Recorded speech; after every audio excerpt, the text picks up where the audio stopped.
Hey, what's up? Mr. Bill here, and welcome to the Mr. Bill podcast. Today, I'm introducing the podcast myself because I feel like I've been quite absent for a while now, and as a result, I should probably make a little bit of a statement here before the ensuing conversation with Mimi Page. So basically, I've been a little absent from everything, shows, podcasts, etc., due to a pretty nasty drug addiction that I had with ketamine. It landed me in rehab for the past month. As I'm recording this, I'm 53 days sober, and I hope to be more on the ball with the podcast going forward, as well as Twitch streaming, tutorials, and other stuff such as shows and whatnot. The conversation with Mimi that's about to happen, we talk about my addiction, we talk about the general toxicity in the industry, we talk about just experiences and life in general, and different ways in which we understand life and all of that kind of good stuff. So I hope you enjoy the episode. Apologies for the absence. I hope that this level of accountability will keep me honest in the future. And yeah, I hope to be more responsible and there for my fan base going forward. So thanks for the patience that you've exercised whilst I've been absent, and yeah, I hope you enjoy the podcast going forward.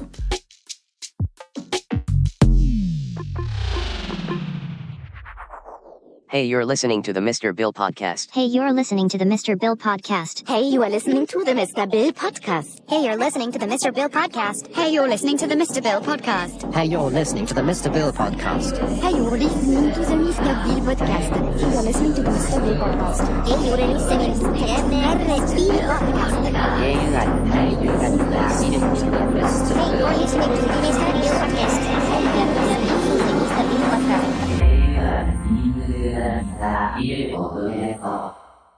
Yeah, cool. Usually I'll just start recording, and then from there I'll just edit whatever. Just gives us whatever amount of conversational content to work with.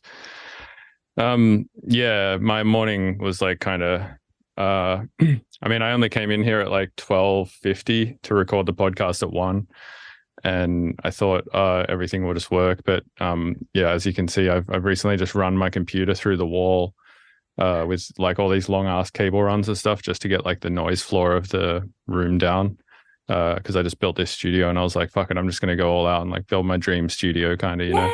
That's awesome. Yeah, it was cool. So my buddy Gardner built this whole room for me, and it's a ground up build, so it's not well, technically it's retrofitted from an old room that used to be here, but we totally ripped everything out and built a whole decoupled floor and everything. So the room is essentially kind of floating in space, decoupled from everything else. So there's no mechanical noise transfer or anything. That's incredible. It's amazing. It's really, really cool. And are you in a new house? You moved into a new location? I remember, I think the last time we were talking, you said you got a new pad. Yeah, I moved to Atlanta because this year has been insane for me. It's been so bad, and that's kind of why or bad and good, but yeah, I went through basically a massive drug addiction period, and then went through rehab and everything. So yeah, I have to apologize for not being able to do the other podcast that we'd planned to do, because yeah, I was going through all of that kind of stuff. So yeah, I just went to rehab for a month, and I've only just been out for 15 days or something like that. Wow. Yeah, so happily over that now, and can get back to the podcast and stuff, which is cool. So yeah, you're my first guest back in months. That's amazing. The timing was really interesting though, because I was just about to give birth, and so it was not a good time for me either. And yeah. But I want to thank you for being so transparent about that. I mean, it's interesting. The last message I wrote you, I was saying I wasn't ready to be talking at all on any podcast, just because with carrying a life and a lot of the stuff that I've experienced in this industry, it's positive, it's amazing, but also very dark and creepy. And so I didn't want to be talking about that, but I had told you, I was you've got such an amazing platform to be speaking on really deep issues. And I know when we talked before, I was just so happy to connect with you on that way. And so it was so interesting I didn't know that was going on in your life. And that literally was like this precipice of, the last time I messaged you, and then you had that experience. So, I mean, I think if you wanted to talk about it, I mean, I think so many people would learn and heal from your journey. And that's what I think as artists we do. It's like we're a mirror to humanity if we're going and being that, transparent with our craft, not just in the music, but as, artists and beings, creators. So I would just love to hear your story and your journey. Yeah, I'm down to share it for sure. So basically, I guess like for the longest time in Australia, like I was always a drinker. And then when I moved to America, I was like still a drinker. And I basically drank alcohol. That was my drug of choice for the longest time, right? And my habit with alcohol was nowhere near as bad as my habit with my next drug, which I'll get into in a minute. It was still bad, but I was drinking like basically a 6-pack of beer a night in the studio kind of. And I would do that most nights, but then I would have periods of sobriety where I'd be like, all right, I'm not drinking for this month. I'm not drinking for this month. Like, and I was able to sort of like somewhat control it. Right. And I certainly was able to be fairly functional. I was able to obviously, launch this podcast, do what I've done in my music career, like all of that kind of stuff. And then when I moved to San Francisco, I was living in a house with a bunch of people who were, doing ketamine regularly, and I was just around ketamine more often, basically. So I started trying that. Not that I hadn't done it before, but like, I'd started doing it more regularly, and I was like, oh, cool. Like this kind of, seems like a decent substitute for alcohol. Maybe I could just do this instead. So I started doing it, a few times a week, and then that turned into, like pretty much every day. And then that turned into, just fucking all day, every day, basically. So I was doing ketamine all day, every day for like 18 months or something. Wow. Which is, a lot. It's expensive. It takes a huge toll on your body. Horrible fucking substance, to be honest. I mean, it's not a horrible substance. But what's your experience, like the positive that drew you to it initially? It's a stress reliever. It's tranquil, makes you feel like, high and chill.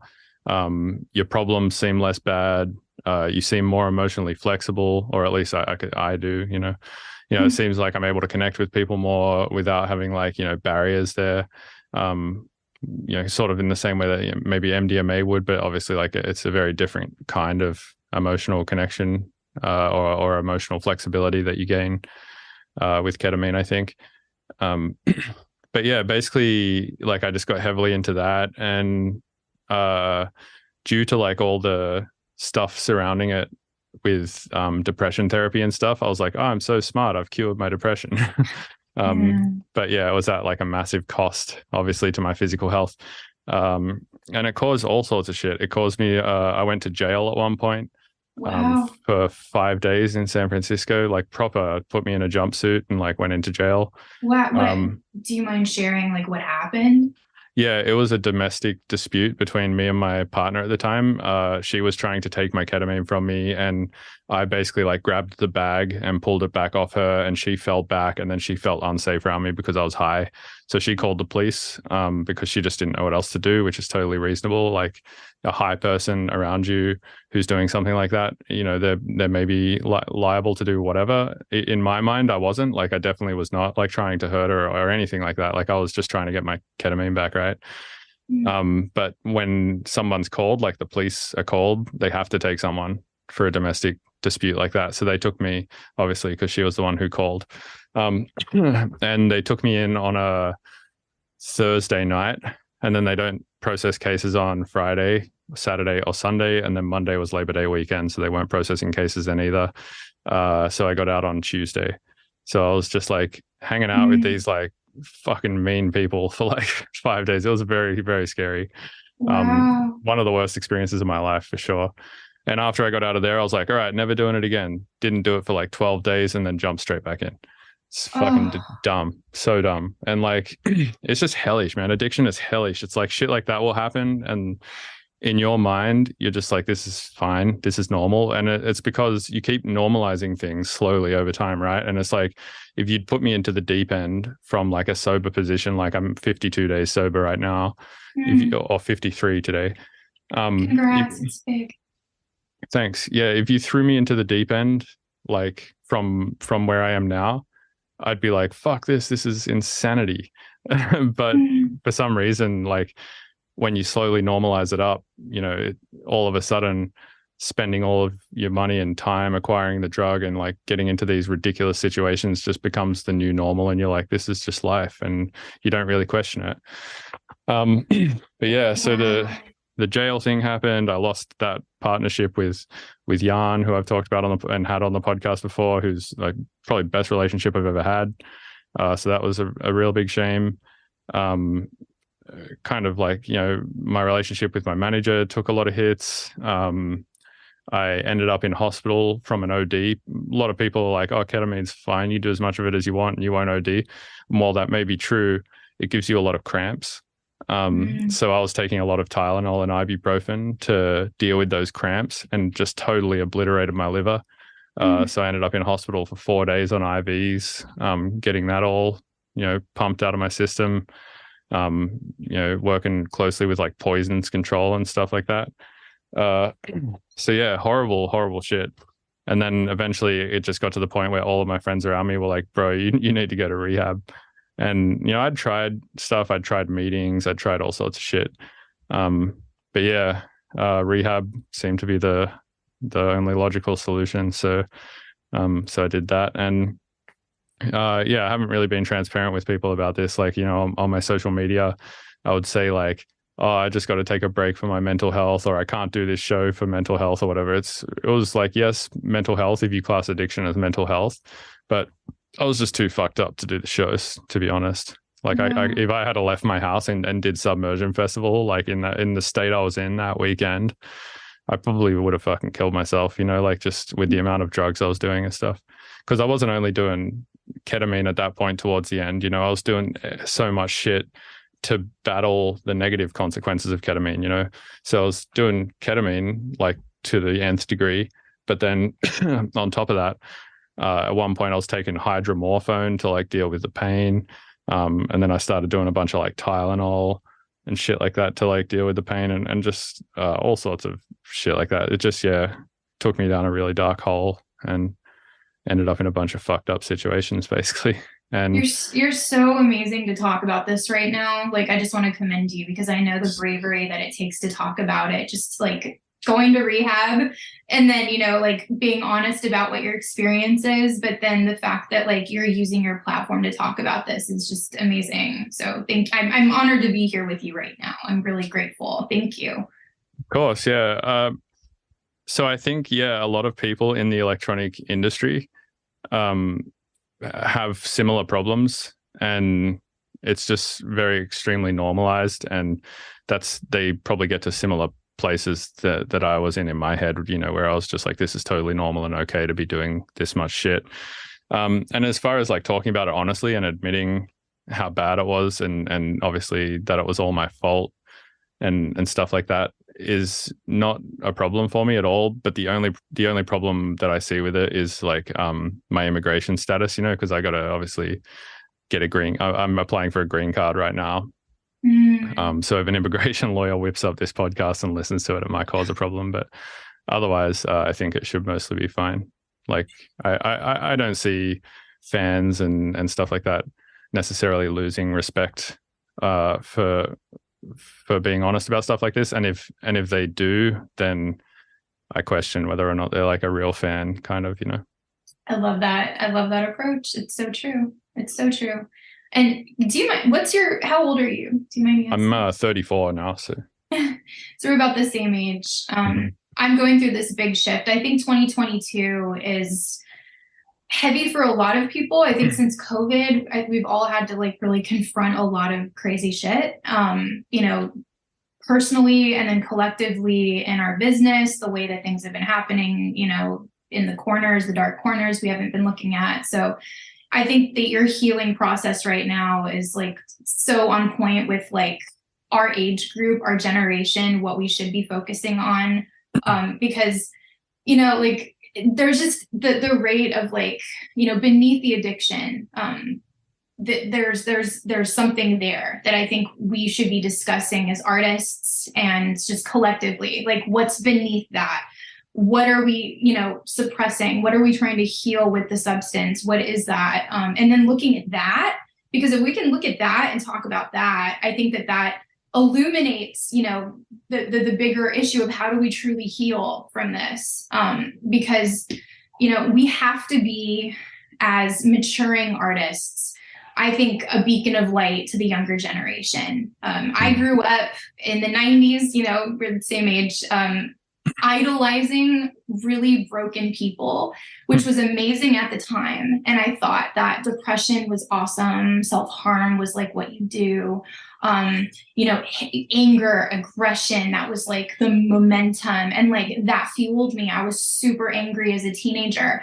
I was so self-destructive, and I didn't go to substance, but I went to horrible relationships, and I used my career actually as like, which was my big healing the past year for me, was like looking at like how I've used this idea of my craft to fix the hole inside of me. And I didn't realize how much darkness was in that industry and the things that I was suppressing, trying not to look at, because this was my safe space. This was the place that I could create and have fun.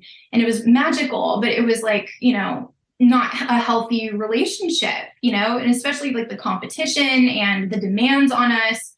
And then like just financially, like the systems of compensation and all the different methods of, how we're trying to still earn a living as artists, especially post-COVID. And it's just like, it's so much that I'm just like, there needs to be a way where we are able to, I think, ascend not just the art, but just like the how we can value ourselves as human beings who create and be an inspiration, a source of light. Because unlike the 90s where there was so much, like it's amazing to be sad. It was amazing to be depressed. And like, that's part of the experience, and shadow work is part of that. We have to honor that we're not happy all the time, but then living there, I think, or just masking with substance and saying like, well, this is cool. This is just how it is. We've had too many deaths. We've had too much pain. We've lost so much of our peers, our friends, our family, that I just think that we have to have another narrative to keep moving forward. And it has to be one of, I think, what you're saying right now is like, this was my reality. This is how I had to get out of it. And, the transparency of this is just what it is. And how do we find a way out of the pain, without masking any of it, without distracting ourselves? That's where I would like to be, like, in our generation, trailblazers of Gen Z and then Gen Alpha, like that, we need to be like giving them inspiration. Like, it's cool to be healing. Like, that's awesome. That's amazing. Which, I think, long tangent, what I would love to focus on with you, like, let's talk about like what's behind the addiction. Like, what is that? And then how do we get out of that? Yeah, I mean, I definitely don't look at addiction anymore as like, say, a disease so much as I look at it as a symptom to another thing. It's like the drug use is, yes, its own disease for sure, but it really, in my opinion, is a symptom to some other problem for sure. And I think like a lot of, personally, my I can't speak for anyone else really, but like for my own addiction, most of it stems from what I found through going through rehab was probably PTSD. There's these things called something called an ACE score, which is an adverse childhood experiences score. And if you have a score of 4 or more, then you're classed as having PTSD. And for every 1 extra point you get, it like shit goes up exponentially. And then if you have a score of 4, you're like having depression for you and anxiety and all of that stuff. Like, your chances for having all of that stuff goes up by like, I don't know, 100 times or something crazy like that. and for every other point that you get after that, it goes up exponentially apparently. And I got a score of 8. So they were like, yeah, you have chronic PTSD, and I was like, oh, cool, that probably explains a lot. So maybe some of it comes from there. And I think for me personally, the solution is probably going to be just a lot of type of like EMDR therapy and stuff like that to try and like dig up those traumas and get past them. And we were talking about that. Sorry to interrupt you, but do you remember our podcast last time? That's what I was literally going through that when I talked to you. Yeah. Have you heard of ART as well? ART, remind me what that is. I don't know what the acronym exactly stands for. Let me Google it real quick so I don't speak out my ass. It's basically a form of EMDR, and it just works faster, apparently. Have you done it? Have you started it yet, or are you? I started EMDR, yeah, where they basically try to trigger like both sides of your brain, like bilaterally, by either giving you 2 handheld sticks that vibrate like from side to side, or with a light that like just basically moves from side to side. It like kind of strobes, and you just like follow it with your eyes whilst they're giving you trauma. And apparently the bilateral stimulation of the brain whilst they're doing the therapy makes it more effective or something like that. So I found it to be kind of interesting. I didn't find it to be as groundbreakingly insane as some of the other people at my rehab did. Like some of the people who were doing it were like, holy shit, this has like changed my life. But they were also like insanely religious, you know, like I went to rehab in the Bible Belt in Pensacola. So everyone there was like insanely, deeply Christian. Wow. Yeah, it was kind of, it was a crazy experience because I'm very much not religious. So to be around like that much religion at the same time, it was quite the experience to be getting to be sobering up around that. And then being like, are you agnostic or are you an atheist, or what do you believe? No, I would not say I'm agnostic. And I don't think anyone can truly be agnostic. I don't really understand how that could be a thing, right? Yeah.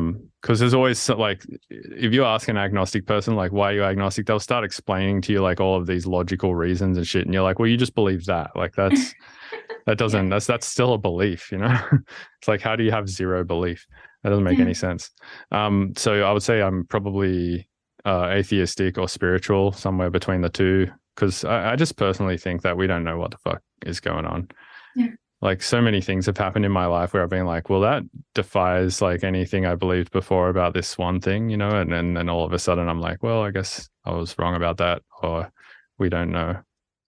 It's interesting, like the way that I look at it. I'm pretty spiritual. I've been my whole life, only because I think this world is so incredible. Whatever makes the grass grow, it's not me. Whatever makes the ocean move, it's not me.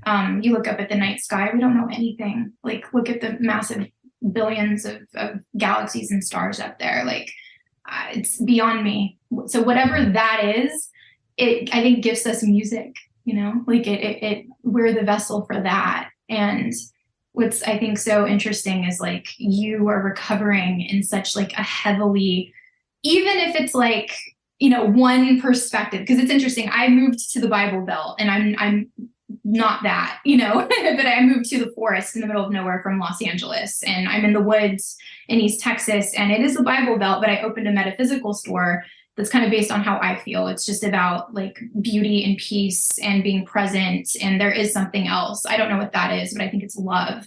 And the fact that you're recovering, even if it's not, you know, like how you feel, there's something that is being held for you that's like higher than us. And I think that like the miracle of healing is that it takes something higher than us. It takes something, I think, higher than science. There's just something that is like a little extra. I don't know. I can't explain it, but like the fact that like you win it all, you know, is a miracle to me. Like the fact that you have a podcast talking about it is a miracle to me. Like that's something that's like really transcendent of the ego mind, you know, or whatever that voice was that says, you know, like, don't do it, you know, you did. And so I don't know what it is, but I just, my faith is just something in something love-based, and that is ethereal and not human. I just think it's interesting that was your surrounding as you were healing. Yeah, totally. Because one of the parts of AA is giving yourself up to like God or a higher power, and basically admitting you have a problem and being like, I can't solve this problem by myself. I need like a higher power to basically take the wheel, because clearly when I'm at the wheel, it doesn't go well. And for me, obviously I don't believe in God in the Christian sense that they were believing in him.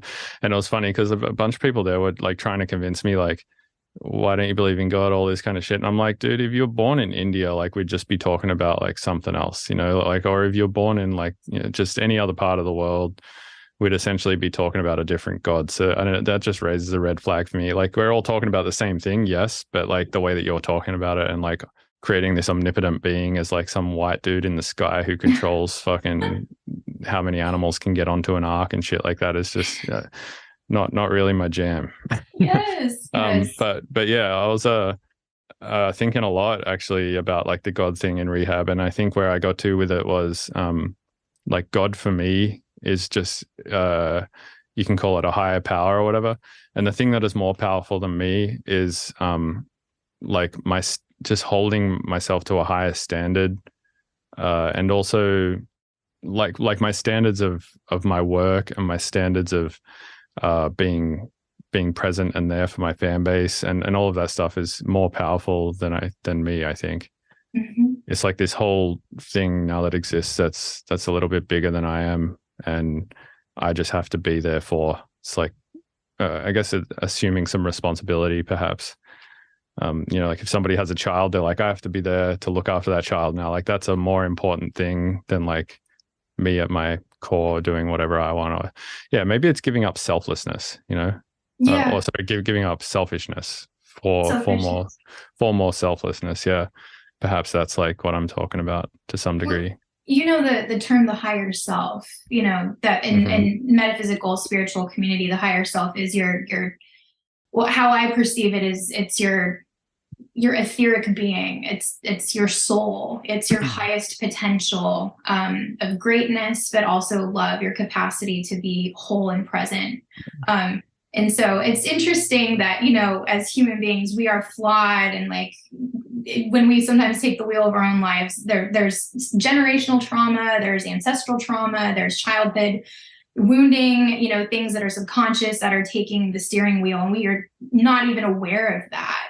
But that higher self is always there, you know. And so I think that that's the most spiritual perspective you can have, is just honoring that thing. Like this is, and I think all of our higher selves to some degree are all connected. That's how we understand each other. And that's how music, like you said, like around the world, like different perspectives of God, whatever that is, we all get it, but it looks different. It's in a different language. It's colored differently.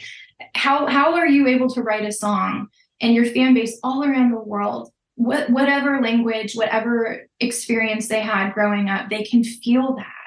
Like, what is that? That's the higher self. It's something that I think we're all unified at, and that's how we meet there. And so, yeah, I think the road we're on right now is just like cleaning up the human side of things. Like it's, you know, living more from that higher perspective, that higher place that we channel from as artists. If we can meet there as the human creating the art, then we're kind of like a whole, you know, imbalanced being, which I think is just walking spirituality. You're walking like in a kind of like, I don't want to say elevated state, but you're not like sunken into the depths of this like swamp of like trauma that I think so much of us do carry throughout our lives. And then we just act and cover it up in certain ways.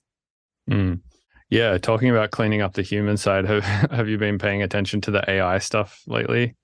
Yeah, it's kind of crazy how much of like that shit has just kicked into second gear lately, I think. It's like it went from like being in development over the last few years, and obviously like it was doing some stuff already, to just being like readily available to the public to write like prompts into and generate like pretty high quality images. And at this point, there's people, I have a friend who was able to take my entire music library, which is at this point like 400 or 500 songs, and he ran them all through this AI thing that he built. I don't know exactly how he built it, and it basically created an algorithm that every hour it spits out a wave file that's 1 minute long, and is just like basically supposed to be a replication of my music based on like just the data set of my entire discography. But it doesn't sound like amazing yet, but I can hear that it could, like it's starting to get there. Sort of like AI images were a few years ago. They would spit out like, some random blobs and shit and like look a bit pixelated and look like it could be an image, it like sort of depicts an image that you've seen before. And then, if you just fast forward like 2 years from now, I think that we're going to be there with music, where you could just say, take Subtronics's whole thing, or like whoever's entire library, throw it in, and then just be like, all right, we can just generate endless amounts of that now. So it's like when you go to Spotify, then it's like, how it's like, this is Mr. Bill, or like this is Mimi Page, or like Mimi Page Radio or whatever. It's like that shit. I think eventually is probably just going to be AI, and they're just going to generate songs of your caliber and your style just endlessly. And I don't think we're that far off that. I think we're like a couple of years off that. What about the human voice though? Like AI cannot replicate. It's getting really close. Have you seen those deep fakes that people are doing yet? Like, for instance, Joe Rogan, right? He obviously has like tons and tons of his voice online. Yeah. My friend Ben Jordan the other day, I don't know if you've ever watched the Ben and Gear channel. He uploaded a short of him speaking to himself where he deep faked both Joe Rogan's voice and Jordan Peterson's voice, and was like having a like mock-up podcast conversation between Joe Rogan and Jordan Peterson, where both characters were played by him, and they sounded pretty much the same. Like if you close your eyes and listen to it, it sounds like you're listening to Joe Rogan and Jordan Peterson. God, that's trippy. That's really trippy. But I think it's like, how do you feel about that? Like, how as an artist and as a musician, how do you feel about that? Another point that I would like to make is the human voice to a computer is no more complicated than really any other waveform, or any other complex waveform, right? Like white noise is like a complex waveform. The human voice is also just a complex waveform. So to a computer, they're the same amount of complexity, I would assume. If not, white noise may even be more complex.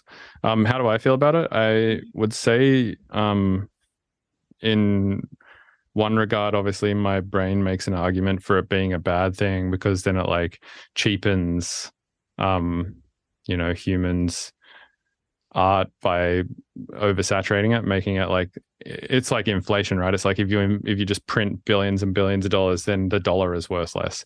It's kind of like if you just are able to print like 1 billion hours of Mimi Page music, then the ones that you made and spent so much time on are like worth less, kind of, right? Like there's an argument that can be made for that. But then there's also the argument of like, we made an AI that can play chess and can beat any chess player in the world, but we still sit around watching humans play chess against each other, and we still are in awe of the best chess players on earth. So I don't know, it's like we have cranes and shit, like machinery that can lift up like giant, massive tons of metal, but we still go to the Olympics to watch somebody lift like a heavy thing over their head, in Olympic weightlifting or whatever. So to some degree, I think there is some part of us as humans that likes to appreciate the awesomeness and the impressiveness of other human beings, to be like, well, I know how difficult that is to do, and they spent their life trying to achieve it, and now I'm watching it and that's pretty impressive, and I'll pay money to go see it or whatever. It's like, that's kind of how I feel about it a little bit. It might be like that, or surely in functional circumstances where you need to move a giant piece of metal, you're not going to go ring up an Olympic weightlifter to come and move it like in a factory. You're probably just going to use a crane. And I think probably the same will apply for AI music. It's like if you're just making YouTube videos and you just want some backing music for the sake of like having some backing music or something, you're probably not going to call up like Hans Zimmer to do that. Like you're probably just going to use some AI to generate it. And I don't know, I think maybe that's the way it'll go, but who knows? Yeah, I know a lot of artists are really upset. Like I did that generator and I was just like, okay, let's just see what it looks like. And I'm not a visual artist, but I've fought through Napster. Like my whole upbringing was like everyone telling me music doesn't make money. It's hard to do because people are pirating things. And now with AI, this fear of like, well, a composer is just going to be a computer now, and like your whole job, your profession will be obsolete. And it's just like, I'm just so tired of that negative perspective. Like I'm like, there has to be another way to survive. Like, you know, the survival momentum in me is like, okay, well, maybe we have to get creative with this. You know, you can't replicate the human soul. You can't. So maybe we have to, you know, harness deeper within ourselves to get this new elevated form of us and how we create. You know, it's just like the world we live in now. You know, you have a podcast, but you're also an incredible artist. And, you know, like there's so many different facets of us. So depending on just one method of like creation, I think is an outdated thing. I think that we have to be multi-versed in so many different things now and see the capacity of what we can even do. And if you don't have that resistance of like, hey, like this, like your form of income of just like doing jingles on YouTube or whatever, like that's going to be obsolete. You can have AI.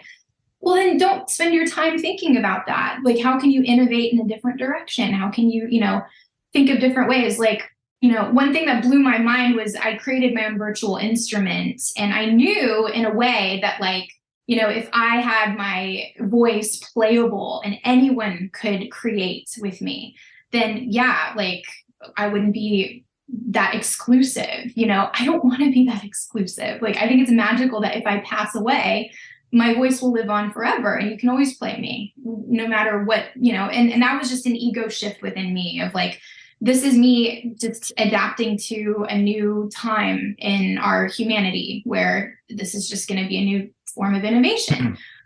So I've just seen so many people angry, and I get it. And I totally like feel that. And that's a valid perspective of saying AI could take over careers. They could take over, you know, industries. I see that. I honor that. But my argument is, well, then how does that push us in a different direction? How can we innovate and see, you know, what's capable and possible in a different direction? You know, maybe outside of music, outside of visual painting, like how can we, you know, there's, you know, the times we're living in, you know, I think that we have to harness our own survival as getting back to addiction. How do we survive as a human race right now? Like we're facing like legitimate, like crazy shit, mental health wise, state of the world. Wars are here, you know, like diseases, the suicide rate, children are just massively depressed. Like focusing on something like being mad at AI, I think is like just valid. But I think that we have to look at the core, like how do we survive as human beings here right now? And how do we find joy in our human experience? Yeah, in terms of like giving what it is that makes you impressive as a musician away and giving other people the power to just have that, I actually think that's a healthy thing to do as an artist. And I've done it in the same way via tutorials. And part of me when I still do give away like all the tricks that I know and have spent like years or months or however long cultivating and figuring out, part of me is like, well, no, I don't have that trick exclusive to me, and therefore other people can sound identical to me, right? But even after giving away literally all of my information, I'm still yet to see anybody who sends me a piece of music where I'm like, damn, that sounds exactly like something I would make, you know? Like it sounds, yes, like there's some tricks and stuff in there that I use, and you can tell that they've watched a lot of my tutorials and are influenced. Definitely it's never like a perfect replication or anything. And I think the reason why is because there's just so many crossroads in the music production process where you start doing one thing, and regardless of the information that you have, at every single decision point, you're going to make some decision that's based off like your ears, your biology of your ears, your environmental experiences. Like, you know, if you've grown up in like a place that's extremely loud or extremely abrasive, you probably have worse hearing than somebody who's grown up in the woods. Your obviously peer influences, you know, like who you hung around with a teenager, what kind of stuff you're listening to then, who you hang around now, what you're listening to now, like all of that kind of stuff plays into it. You know, the scene that you're in, who's the most popular now is probably going to influence what you're doing, all that kind of stuff. So it's just so many things. And if you put all those things together, the chances that two people are going to have identical outputs is just so ridiculous to think.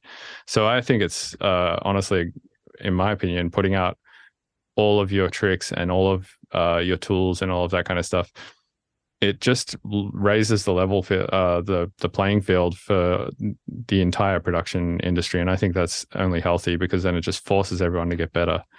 Yeah. And like you were saying, it's like we're all trying to just like get to a better, higher version of ourselves. And I think that's a good way to do it, is for everyone to share what they have, because obviously like people learn things at different rates, right? So it's like, if I share what I learn at my rate, you share what you learn at your rate, and vice versa. We basically all save time, because time is finite. So, or at least we think it is. I'm pretty sure it is. So, at least in this life. So, something that if we were just stuck here on Earth by ourselves might take us an entire lifetime to get to, we now learn by the age of like 2, and yeah. So I think that's kind of cool and important to be doing. Oh yeah, absolutely. I think that, as getting back to like our generation of being more mature artists as we age, I grew up especially being a woman in the industry, fearing age. And I was looking to role models like, should I be scared to turn 20? Like, this is crazy, and like, I think talking about this and how we're going to nurture our next generation, it's not about competition. It's, you're competing with yourself, you're competing with your highest version, and having so much wisdom available to the younger generation. I used to mentor at my old high school before I left LA. And one of the most beautiful things that I witnessed was that, I'm teaching my production skills and my wisdom, tips in my craft. And it was focused on how it could help them express themselves. And I knew a lot of the children there weren't going to become professional musicians.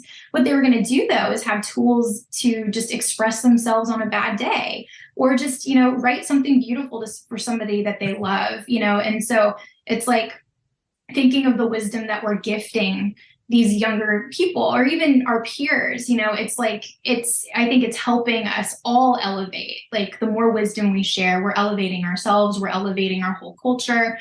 It's like, and as we age, we're going to be mentors. We're going to be holding, love and not just competition. It's not like this, I'm so tired of that energy.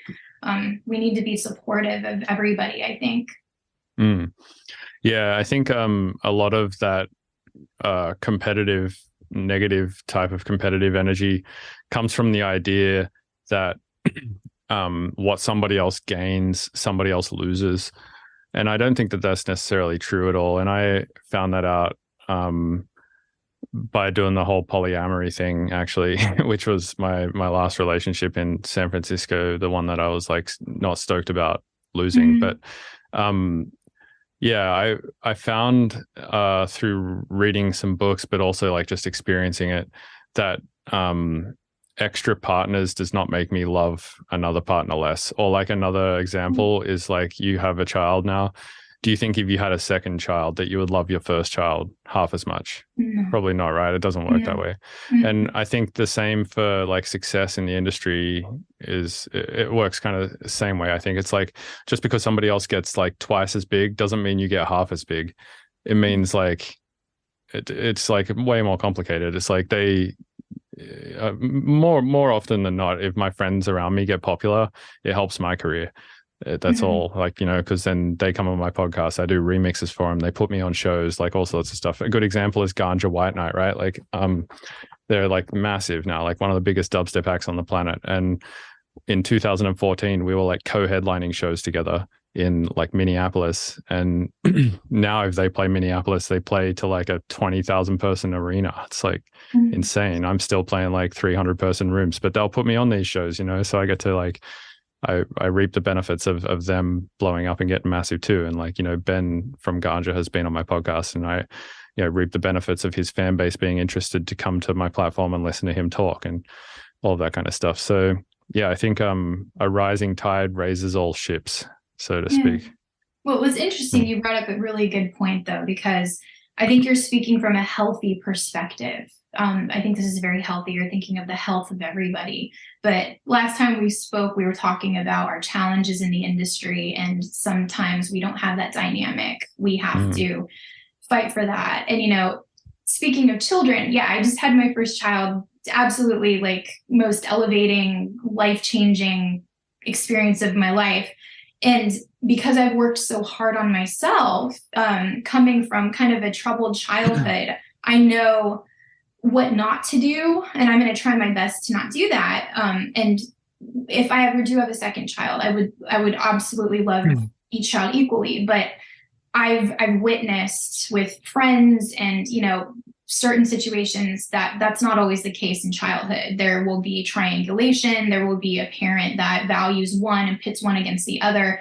So I think what we're talking about is like a healthy mindset. And that my question to you is like, how do we address the unhealth, and how do we have this healthy vision transcend this unhealthy way of life? Because the industry that I entered into as an artist, I felt was very unhealthy. And maybe that was just my experience. Other people have different experiences, but there was so much of that competition, manipulation. There's a lot of really dark things. How do we lead with health when there's still those unhealthy aspects and dynamics where we work and also just in the world? Yeah, I mean, I think that's like such an impossible question to answer, because so much of the default human condition is to be greedy and to have like all of these negative, well, I mean, it's both, right? Like, I think the default human condition is a lot of things, but one of them is greed and, like wanting more.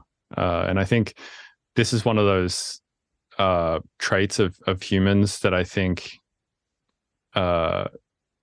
will destroy things that people think other things are going to solve. Like, for example, Bitcoin is a good example, right?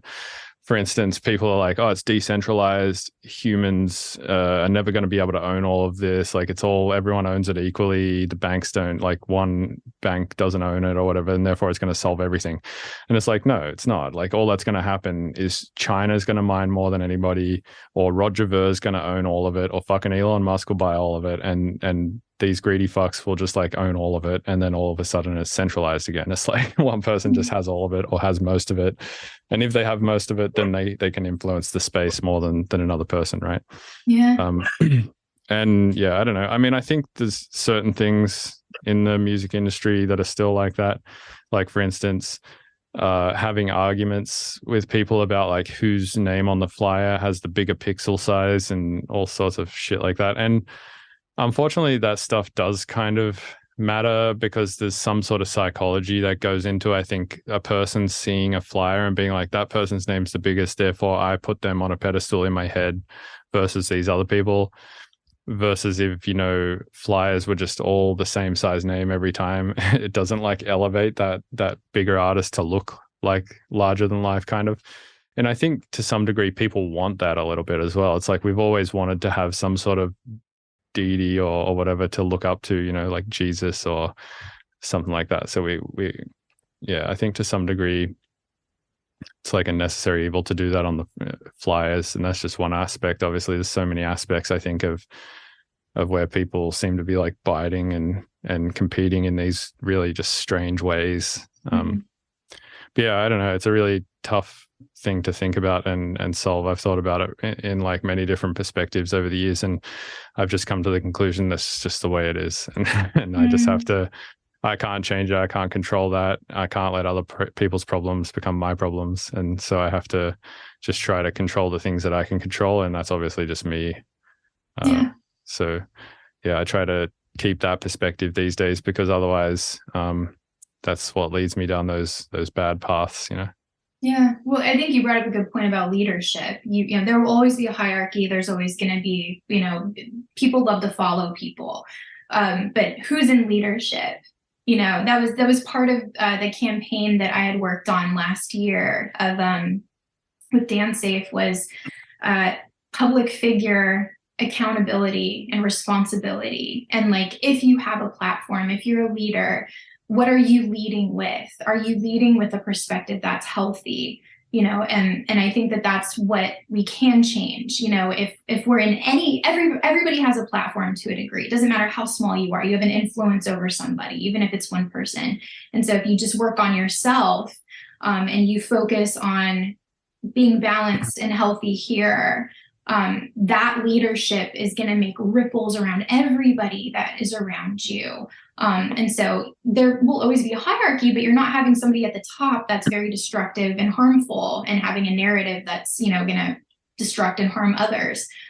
So I think, like you said perfectly, you can only focus on yourself, but I think leading with that message of like, here's how I'm working on myself. Self-work is amazing. I don't have it all together, but here's how I'm finding balance, and here's my path forward. And that transparency is so beautiful.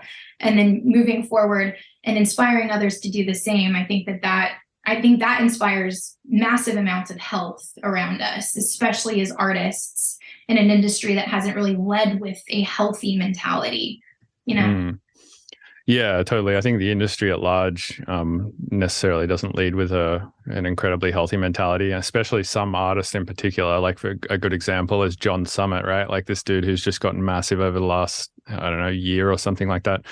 His entire brand is like, I'm fucked up all the time. I'm so drunk at the after party. I'm on cocaine. Like he's just constantly, if you look at his Twitter feed, he's just like, man, I'm so fucked up right now. I'm doing all this shit. And he still looks like really fit and like well put together. So, I mean, I've either got to think he's just an anomaly and he's able to pump down drugs more than anybody else and keep his shit together and stay productive. And maybe what he is doing is not classed as addiction. Or he's getting real bad drugs and they're not really doing anything. One of the two. Maybe his dealer's selling him vitamins.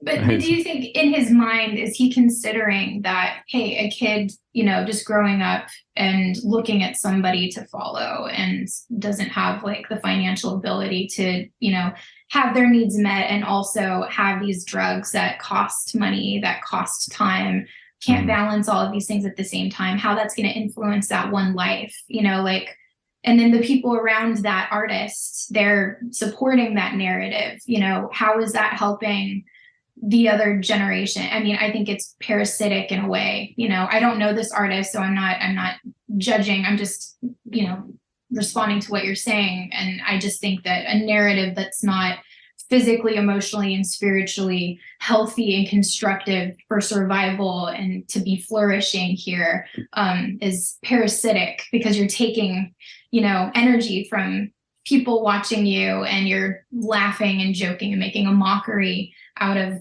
what really kills so many people when it's not in balance. It's just disturbing to me.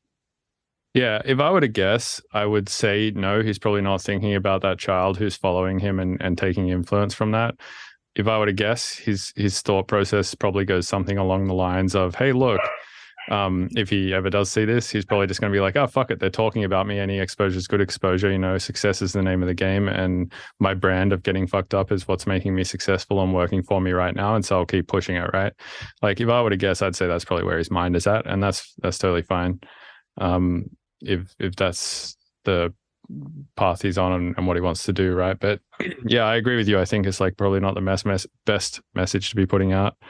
And there's definitely been times, in my past where I've made tweets about like being fucked up somewhere, or like, being an advocate for certain substances, not necessarily anything other than psychedelics. But yeah, I don't know. I mean, I obviously can't say exactly how John Summit feels in his head. All I know is like the message that he's putting out certainly seems to be like, party all the time, it's fine. Which is it's just not how it is. It doesn't work that way. Take it from me, the person who partied all the time. It doesn't work. You eventually go to rehab or die or end up with no money and unsuccessful, or like it doesn't work out. It doesn't work out that well. Yeah. And I'm so happy that's why you're talking about it, because like when it's glamorized to that degree, it's unsustainable. And also, it's just, it's just interesting. I found myself, especially becoming a mom, really uninspired to even compete in whatever former reality I was living in. I don't even care about it. I care about what this child is going to grow up in. What is the world they're going to grow up in? There's so many beautiful artists that don't have a ton of followers, you know, like some of my favorite artists, nobody's heard of them. And I think that, you know, they have massively successful careers because they've reached a lot of people, but they're not living from this place of, you know, it's kind of just, it's like the Wizard of Oz from hell. It's like, you know, showing this like flashy thing that's very destructive and luring a lot of people in, but it's not real and it's scary and it hurts people, you know? So I think I'm really, I think, inspired to not participate in that. And I found myself, you know, like, especially as an artist now, I love taking a step back and being about quality time, quality projects. And that's okay if I disappear and my brand, you know, is just going to be what it is. For the past 10 years, I've contributed, and then I just add a little bit more here and add a little bit more here, but I'm happy, I'm healthy. I have, you know, a family, and I've got beauty that I'm living in, and I'm at peace. I think that's massively successful. And that's not the business model that I was taught or trained to participate in. Why is that not okay? Why is health, peace, serenity, raising a new generation of human being, why is that not like a cool thing? You know, like it's bizarre to me. I think to some degree that success, that version of success is also pushed as well, like the whole white picket fence, family, buy a house, like all that kind of stuff. But it's pushed in this like really sort of gross capitalistic way, you know, where it's like you need to do XYZ systematic things to be a part of society as we see it in the West and do all of these things. And as a result, like I think it does probably keep a lot of people in check and keeps them on a path to like keep their mental health good, because they like constantly have some goal, and they constantly have some responsibility of having children and have a responsibility of like paying their bills and all of this kind of stuff. I think to some degree it can be like probably helpful.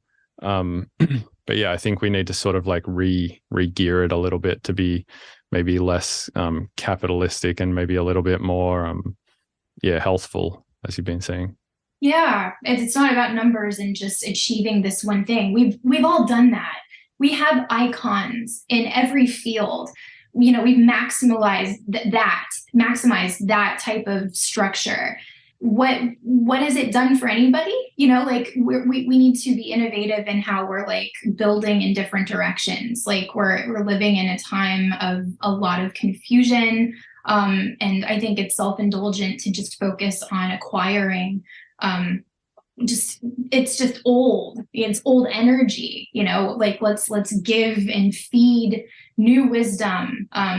And speaking from like a female perspective, one of the most incredible things I did was just take a step back, embrace my age, become a mom. The physical process of creation was brutal. You know, like it was unbelievable. And I'm just like, this is like the most creative thing I've ever done in my life. Like, oh my God, you know, and I just growing up heard so many negative things about aging, becoming a mom, living, you know, in a smaller area. It's not glamorous because I come from LA. And it's just like, it was all just a false narrative to me. And it's just, I think that simplicity is so beautiful. It just takes you back to, you know, nothing is boring. It like being peaceful, and, you know, what's boring about being peaceful? You know, I think we all avoid peace to some degree because we've been traumatized so much. And so when we're trying to be silent and just quiet, it's loud, and we have to look at that stuff that's so loud, you know? So I think that, I think at the core, what I'm trying to say is like this, like race to the top, I think is kind of trauma inspired. It's like, what are we trying to like run to and from? And like, even it's also trauma inducing, right? Yeah, it's trauma inducing. It's sick. It's like, But I will say, to own your greatness, there are incredible artists that how big can you grow? Like, that's beautiful, not to knock growth, but it's like when you focus on that, that's the model and the structure to have a career and to strive and thrive. I just don't think that that's the only way. There's a more well-rounded experience right now. You could also look at it backwards too, though, right? As like having the well-rounded experience and the peace experience and all of that stuff is also not the only way to happiness as well. I think like for different people, different things make them happy, right? Like I got a bunch of friends, and a good example is Ben from Ganja White Knights, fucking super happy. He's pretty, I'm assuming he probably takes on a lot of stress as well to try and like get to where he's gotten and to try and maintain it. And he works really hard, but like at the same time, he doesn't seem like he's in some like unhealthy mindset about it. He seems like genuinely happy. So I think, just for different people, it works differently. I got another buddy, Squanto, who's been on the podcast before. He's actually, a lot of people don't like him because he got cancelled a while ago for saying a bunch of shit on Twitter. But I mean, he's the dude who drove me to rehab and got my ass in the car and took me there. So I have a lot of respect for him.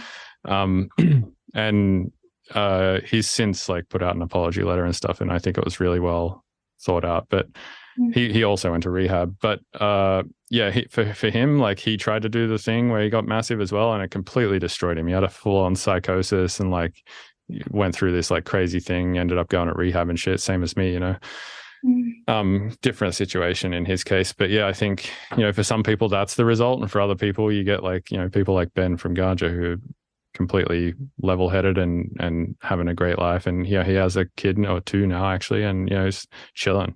So I think just for different people who are geared different ways, you just got to find like your natural rhythm and natural flow that you fall into, for sure.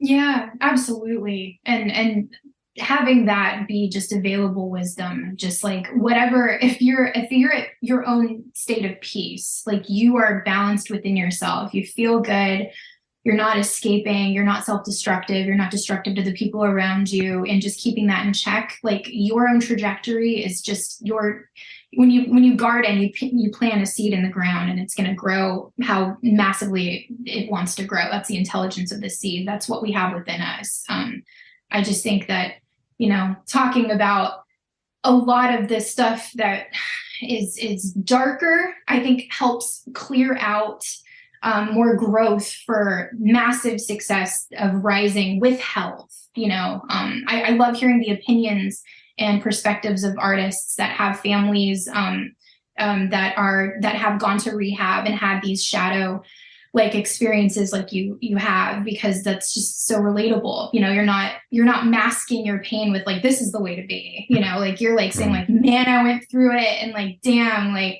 this is Yeah. Well, speaking of grinding and trying to get to the top, I actually have to go now and work on a set for this weekend with my buddy Chris Killsmith. We're playing in Columbus this weekend, so awesome. We have to work on what we're gonna play and figure it out. That's awesome. That's so cool. How do you feel today? Just like how you doing? I feel good. I'm doing good. I woke up. I've been trying to get my like sleep a little better. My sleeping is so fucked. It's always been fucked.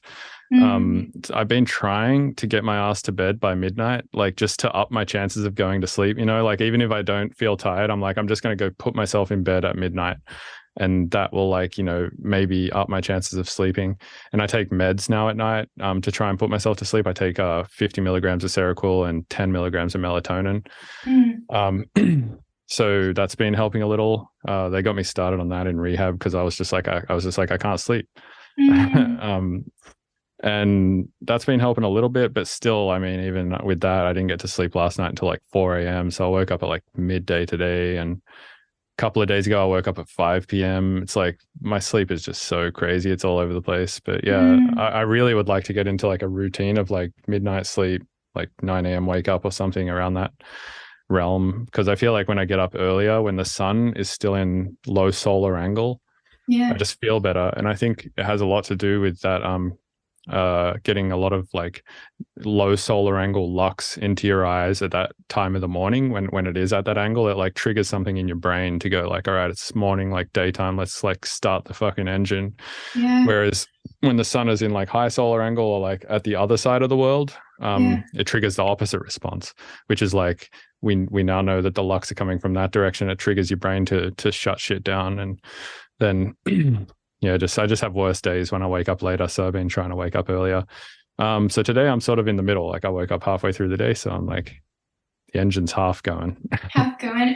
Do you, and it's a bizarre question, but physically, because I know that you're probably still fresh out of this, do you ever take baths or do yoga just to physically relax your nervous system? Yeah, I do. I should do yoga more though, for sure. I should exercise more, 100%. Because it's like shocking your nervous system with like weights or yoga or just any physical movement. It's like, it's so much better. Otherwise I get like twitchy and like feel all pent up and shit. And well, restorative yoga before bed, if you just do you can YouTube, there's just so many different stretching poses, amazing people, where you're just giving space to your muscles where you have stored tension, and then breathing. Like your breath is so important. You just are, getting out all of that anxiety, just breathing and doing deep, breathings while you're opening up space in your body. And then do you listen to solfeggio frequencies at all? Do you know what those are? Is that the melee D? Is that solfege? Well, it's more like just I'll send you some. They're just like 432 hertz, different of more like pulsating healing frequencies, like pads. So I think the 432 hertz thing is bullshit, just by the way. The reason there's a good Adam Neely video, I'll send you on it. So as far as I know, the argument for the 432 hertz is not actually just tuning stuff down by 8 cents, but rather working in like non-equal temperament scales, where like each note is not an equal distance apart to break up the octave. It's like the distance between like the first semitone is like different to the distance between the second and third semitone, and so on and so forth up the scale. So it's like a slightly different type of scale. Some people think that that's like what makes it more healing or whatever. And in electronic music, it becomes kind of difficult to work with those scales because there's only so many synths that can take the .ton files that will give you those non-equal temperament scales. Like Zebra takes them, Bazil takes them. I think maybe Serum might, Contact might. There's a few, but like not all of them do. But the good argument that Adam Neely makes is like if you think about what a hertz is in the first place, is it's just a measurement of cycles per second, right? So like 1 hertz is 1 cycle per second. 440 hertz is 440 cycles per second. But the measurement of a second is actually off. Like what a measurement of a second is like it's got something to do with like it's either got something to do with like rotation of the earth, of which 24 hours is not an entire day. It's actually like 23.97 or something. And so seconds are actually slightly off, which is why we have leap years. Or it has something to do, and this might actually be an atomic clock thing, the amount of time it takes a water particle to do something. But anyway, the point is that 440 hertz even is not necessarily 440 cycles per second anyway, because a second is like an incorrect measurement of time in the first place. Yeah. This specifically, though, is not as technical. It's more of a vibration that you're feeling. I'm going to send you a couple, and maybe you can put links on this, but they're just, they're like sound blankets. And so if you try it, put your headphones on and just breathe and listen to just the frequencies pulsing. I also do sound healing with the sound healing bowls and giving sound baths and the actual vibrations working on your physical body. Because we're made of water. And so, we're reacting to those physical stimulants. And so it really relaxes you. And if you just put them on, like binaural beats, that the frequencies are going at the same time, it really is healing, especially if you can't get to sleep and you just put it on and you just focus on deep breathing. Like your whole system, your body starts reacting to that flow, and then it starts just relaxing. it just worked for me. And, I did EMDR. I've worked with a lot of stuff that I needed to find relaxation with, and it really helped me. So yeah, I'll send you some of those because it's hard. You need your sleep, but it works, I think. Yeah, I'm definitely down to try it. My mindset with things like that in the past have been like more logical and stuff like that. But my mindset these days is more like, I don't know what the fuck's going on. I'll try whatever. I don't give a shit. Yeah. But like in general, my mind still has this knee-jerk reaction to think stuff like, I would say the reason why a binaural beat works is because just the activity of listening to it puts you into the mindset of being intentional with wanting to be in tune with your body, because you're like, all right, binaural beats, let's go. I'm going to be in tune with my body right now. And like you set that intention and you do the thing. And the binaural beat is just the thing that like causes you to want to sit there and actually pay attention to your body for a second, right? Whereas if you weren't listening to the binaural beat, maybe you wouldn't do that. You'd just be like, I'm just going to like fuck around or do whatever. Sort of like people think vinyl sounds better when it just objectively does not.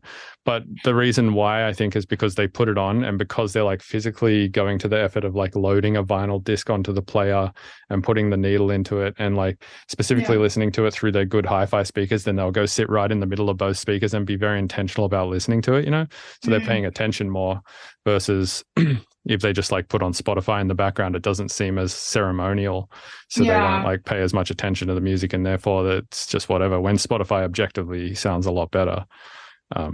Yeah. Well, let me ask you something though. There's another example of this as well that I would like to bring up is steroid use.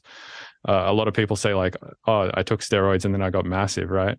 But in actual fact, I think a lot of the reason why people get big on steroids is because once they start doing the steroid course, they never miss a meal, they eat extremely cleanly, and they work out like twice a day, right? Whereas if you just did all of those things and didn't take the steroids, you'd probably just get like just as big as well, right? But the action of taking the steroids makes you like try that much harder. Yeah, exactly. And I would say the same thing applies a little with the binaural beat thing. Like it just makes you pay more attention because you're going to the effort of like putting the thing on. Anyway, that's my knee-jerk reaction thought there. Yeah, well, let me ask you, because I love how analytical you are, and that's an approach that you're dissecting it that way. Have you ever done sensory deprivation, like a flotation? I have. Yeah, I did it once, and I couldn't really stay engaged with it because the door had like it was like a two. So there's like two railings next to each other to get into the door, right? One was to sort of like lean on, and the other one was to grab the door and pull the door open. And I was like, man, someone could just like put a broom through there and I'd be stuck in here. So I constantly was like pushing it open to like make sure it would still open. And also my phone was like out there and shit. And I was like, someone could just like steal my phone. And then the other thing that was keeping me from like fully submitting to it was that you're so buoyant in there. I was like kind of just like pushing myself off the edges and stuff around the tank, and it was really fun. So I was like, I just couldn't stay engaged, but there was a bunch of reasons. Yeah. Oh, that's so amazing. Well, it's interesting though, because when you are absent, and I was going to have this as a suggestion, meditation is the hardest thing. And so it literally forces you to stop everything, stop the thought, stop analyzing everything. Like, don't even think about it. Don't think of how this is helping, what is this doing? Like drop all the thoughts, drop all of it. Nothing matters. And so that sensory deprivation, that brings up so like what you said, like I could die in here. Someone could steal from me. This is fun though.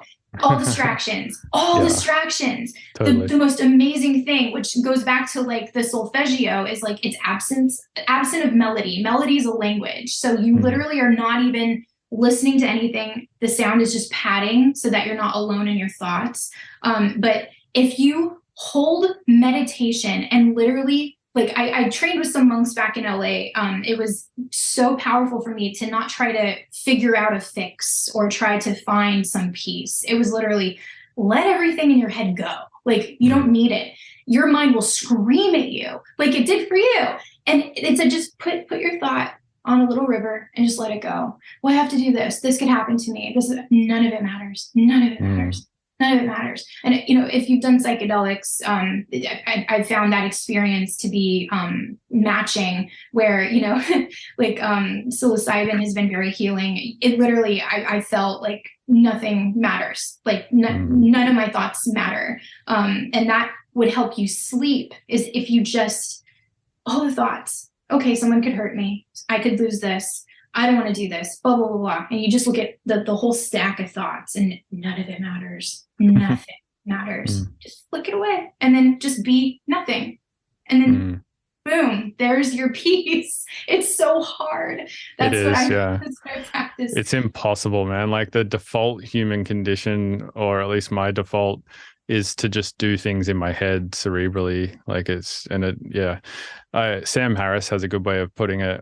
He says when he tries to meditate, he feels like he's being hijacked by the most boring person alive, which is exactly how I feel too. It's like as soon as I start trying to meditate, I'm like, I have to update my credit card in my gas company thing. I forgot about that. And like, oh shit, I should probably get a haircut. I'm like, oh man, I wonder if like that tap out in my garage is going to freeze over in the winter. It doesn't really get that cold in Atlanta, but maybe, I start just like thinking all of this kind of shit, like what if somebody sets off like a nuclear bomb in Pakistan, like just all this random shit, like thought after thought after thought. And it's just like, it's literally chaos. If you like actually pay attention to like what's going on there, you're like, if you just like had a computer that was like outputting all of this as text and you're sitting there reading it, you'd just be like, this is fucking bullshit. Like who's right? You'd be like, this is literal like nonsense. Yeah, that's like the sensory deprivation thing. I think would be so good to practice, sleeping or just releasing that or just sitting with your thoughts and doing that. It's like going to the gym of peace. Yeah. Like you go and you jump on the treadmill of not moving anywhere. You're not going to achieve anything. You're just nothing. And then, because if you really logically though, if you analyze, what have all these thoughts gotten any of us? Like, yeah, we're just dancing around in 2022 on a tiny rock floating in space. Like, it's all so silly. Like, what is this doing for anybody? How are we feeling? Drop it all. Drop the story. Just drop it all. Just be nothing for like 5 minutes. It's amazing. It'll change your life. Yeah, just like recovery, right? It's simple, but it's not easy. No. God. Yeah.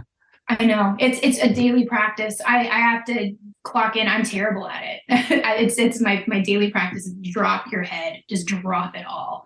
And then it's just like, and I realize how much you just carry like in your physical body. All your thoughts are just like overwhelming. And it's just like, I carry that programming every day, all the time. Like, oh my God. And then you go on social media, you go on this, it's just like thrown at you. And it's just like all the time.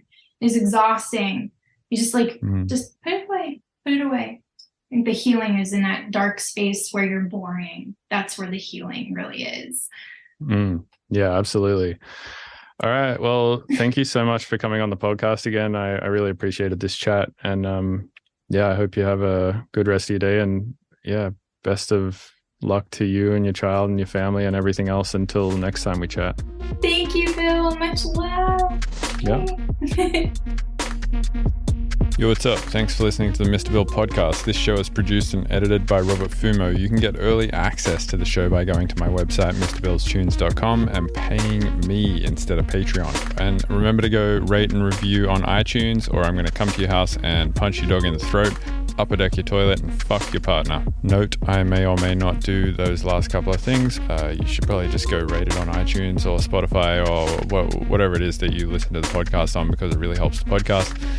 But just know that it'll go a long fucking way to me not doing those things if you do go do that. So just putting that out there.